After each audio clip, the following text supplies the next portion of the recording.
Hello everyone, just when I thought I have a nice idea about the next video, we had some leaks from this year's conference held by the Sol Foundation, now a yearly event. A brief introduction for those who may wonder what Sol Foundation is. It is basically a think tank involving scientists with really great credentials, like top-rank ufologists, representatives of humanities, religious studies, of the military and top-end tech developers, all united by the idea of promoting disclosure of non-human intelligence and its presence. The last year's event already had a great lineup with stars like Jacques Vallée or Gary Nolan, and while we are still likely going to wait a good few weeks before the videos from presentations by this year's speakers are up on the Foundation's YouTube channel, there have been some very interesting leaks.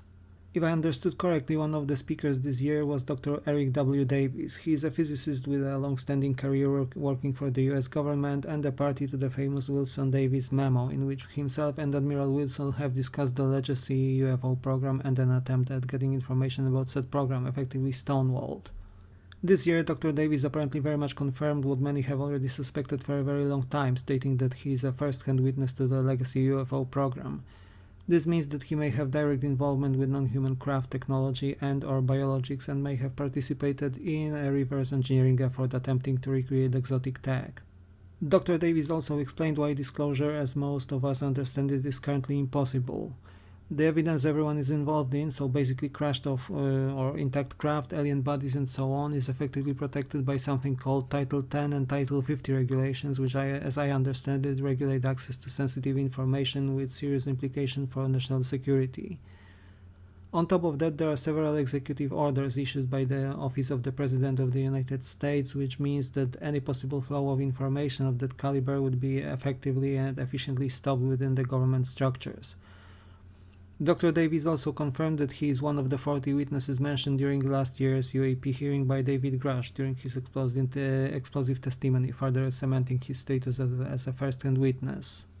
Another interesting presentation comes from Colonel Carl Nell, who recently suggested he also is a first-hand witness to the legacy program in some capacity, which would explain why he openly stated that non-human intelligence exists, is real, and has been interacting with this planet and us.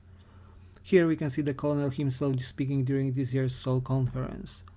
Firstly, we saw a slide from the presentation similar to the one he did present last year, indicating phases of the disclosure process and the involvement of various actors in the process, as it should take place in an optimal way. We then saw 5 more slides concerning said actors. Slide A concerns government, which includes the creation of proper oversight, management of information and finance, thus stimulating research into UAPs. We saw the mention of intricacies from the point of view of legal frameworks, intelligence and diplomacy, from whistleblowers to new forms of political behavior.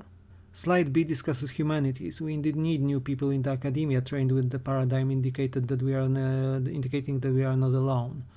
This also requires solid sociological, historical, anthropological and religious studies on the integration of disclosure and everything possibly related to it in our knowledge and life on many levels. What is the most interesting is the ethics part, though. It indicates a balance between the right to exist and the responsibility to protect. These topics are oddly often mentioned by the experiencers. If we name just the mass sighting at the Ariel School in Zimbabwe in 1994, where we had many children reporting non-human beings telling them telepathically that humanity should care about the planet more, and the theme of nuclear disarmament is also very strongly prevalent in many reports of this kind. Then we have the mentions of doomsday of some kind lurking at the fringes of ufology, from a rapture-like event to actual culling of the human population, and finally ending of the science experiment, the petri dish if you will, that humanity may be for the aliens. I doubt Colonel Nell wanted to go that far, but the mention is still quite interesting and peculiar. Slide C concerns natural sciences, something close to home for me. We have the issue of opening the academic world to UAP issues and possible research topics there, like data collection, which is still a very limited topic in terms of its capability, perhaps outside of the military. The same goes for statistics and taxonomy of non-human life, and probably what many people are very interested in, so material science as the basis of the alien tech, physics, which we ourselves may have quite the incomplete view of, and biology, with the possible interference of the non-human intelligence in our evolution, as claimed by some. Industry and society is a bit of a broad brush topic. I find the issues such as the possible legal ramifications of reverse engineered or flat-out non-human technologies and intellectual property rights very interesting. Could we actually patent a reverse engineered technology, and who is the proprietor of such a technology? Again, how to introduce such technologies on the market without causing a major disruption, if not collapse of the economic system altogether. And we also have the issues often cited by literature authors, like could we initiate commercial exchange with non-human civilization, and would there exist, or perhaps there already exists, a form of diplomacy? Slide D covers what is important for all of us, I believe, health and medicine. One of the past white papers of the Sol Foundation, directed to the government of the United Kingdom, talked about the impact of disclosure on mental well-being of the populace, and this is mentioned here as well. The technologies and close encounters with them, as well as the non-human beings, as their impact on the physical research and treatment is touched upon.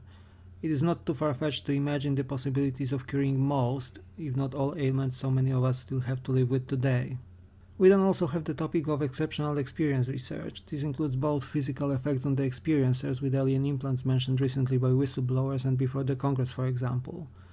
Then we have the subject of the impact of such experiences on our brains and consciousness, possibly leading to an explanation where lies the difference between the two and to new fields of research in this field. This concludes with a mention of latent human capacities, often seemingly unlocked by exotic experiences. We have telepathy, near-perfect empathy, some forms of precognition here. Perhaps such abilities are hidden in all of us, but we do not have a recipe telling us how to unlock them, who knows? What do you think of this peek behind the curtain of this year's Sol conference, dear viewers? Let me know in the comment section down below. I found the mentions quite fascinating, and they made me even more curious to see what the year 2025, which is just around the corner, brings us in terms of disclosure. Unless something new happens again, we are going to talk about large UFO sightings in the next video. Until then, take care, like and subscribe if you enjoyed the content, your support means a lot to me, and I will see you soon in another video.